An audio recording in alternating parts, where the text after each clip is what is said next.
on? What's in the bag? Animal. What's in the bag?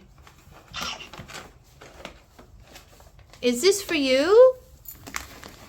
What's this?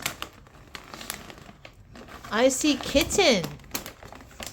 Oh, is this for you? Oh, so you know you got some food.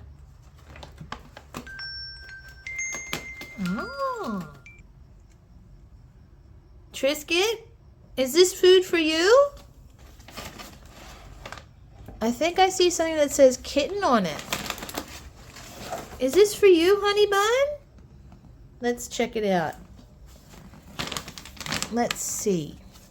It definitely says Kitten, healthy kitten. And Custard, that doesn't mean you. Now everybody wants a bite.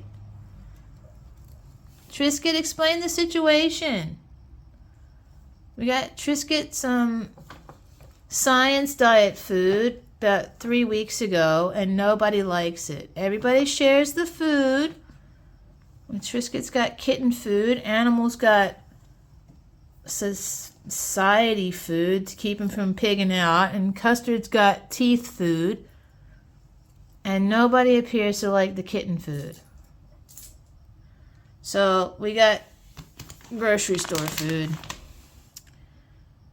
Didn't we? See if that works.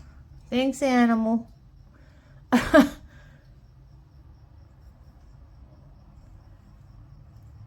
I guess that means that everybody wants a bite because it's out of the bag now. I think Triscuit's going to fall asleep. Alright, let's see how we go. Thanks, everyone. Animal, you can be the poster boy for the new food. Although you're not a healthy kitten. You're a 8-year-old male. Businessman.